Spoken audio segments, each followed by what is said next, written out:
अगर आप भी अपनी बहन से बहुत ज्यादा प्यार करते हैं तो इस कहानी को पूरा देखिए। तो चलिए कहानी शुरू करते हैं। आज रक्षाबंधन का त्योहार था। चांदनी रात में आसमान में चमकता चांद अपनी पूरी शोभा बिखेर रहा था, पर गांव में चारों तरफ एक अजीब सी खामोशी छाई हुई थी। हर साल की तरह इस साल भी बहन अपने भाई को राखी बांधने के लिए तैयार बैठी थी, पर वह डरी हुई थी। उस बहन का नाम था रिया और उसके भाई का नाम था अर्जुन। रिया और अर्जुन एक छोटे से गांव में रहते थे, जहां के लोग काफी अंधविश्वासी थे। रिया के माता पिता का निधन बचपन में ही हो गया था और अर्जुन ही उसका सब कुछ था। कुछ साल पहले उनकी बहन को एक अजीब बीमारी हुई थी, जिससे उसकी मृत्यु हो गई थी।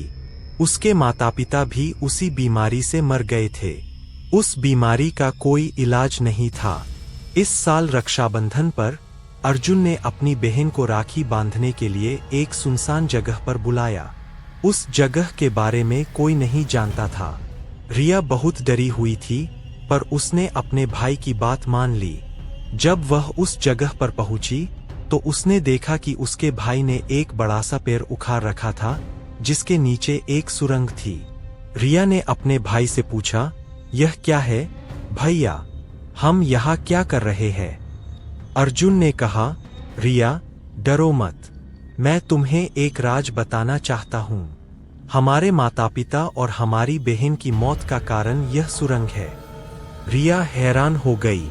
उसने अपने भाई से पूछा, क्या मतलब भैया? अर्जुन ने बताया, रिया यह सुरंग एक भूतिया जगह है। यहाँ एक भयानक राक्षस रहता है, जो हर साल रक्षाबंधन के दिन हमारे परिवार के किसी एक सदस्य को मार डालता है। वह राक्षस हमारी बहन और माता पिता को भी मार चुका है। रिया डर गई। वह चिल्लाने लगी, भैया यह क्या कह रहे हो? यह सब झूठ है। अर्जुन ने कहा, नहीं रिया, यह सच है। मैंने तुम्हें बचाने के लिए यह राज बताया है। अब हमें इस राक्षस को मारना होगा। रिया ने कहा, भैया पर हम उसे कैसे मारेंगे? अर्जुन ने कहा, रिया तुम्हें इस राक्षस को राखी बांधनी होगी। यह राक्षस राखी का बहुत सम्मान करता है और अगर तुम उसे राखी बांध दोगी तो वह तुम्हें नहीं मारेगा। रिया हैरान हो गई। उसने कहा, भैया यह क्या बोल रहे हो? मैं एक राक्षस को राखी कैसे बांध सकती हूँ? अर्जुन ने कहा, रिया तुम्हें यह करना होगा, नहीं तो वह तुम्हें मार डालेगा। रिया ने अपने भाई की बात मान ली और वह सुरंग में चली गई। उसे कुछ भी दिखाई नहीं दे रहा था। अचानक उसे एक भयानक राक्षस दिखाई दिया। वह बहुत डरी हुई थी, पर उसने हिम्मत से काम लिया। वह राक्षस के पास गई और उसे राखी बांध दी। जैसे ही उसने राक्षस को राखी बांधी, वह एक भयानक रोशनी में बदल गया और फिर गायब हो गया।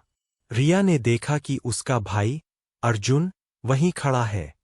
वह मुस्करा रहा था। अर्जुन ने रिया को गले लगा लिया और कहा, रिया मैंने तुम्हें बचाया है। रिया ने अपने भाई से पूछा, भैया यह सब क्या था? अर्जुन ने बताया, रिया यह राक्षस हमारे परिवार का ही सदस्य था। वह कई सालों से हमारे परिवार को परेशान कर रहा था। आज मैंने तुम्हें बचाया है। रिया बहुत खुश हुई। उसने अपने भाई को गले लगा लिया और कहा, धन्यवाद भैया, आपने मुझे बचाया। आप हमेशा मेरी ऐसे ही रक्षा करना। यह कहानी हमें यह सिखाती है कि भाई बहन का रिश्ता कितना पवित्र और मजबूत होता है। एक भाई अपनी बहन की रक्षा के लिए अपनी जान तक दे सकता है।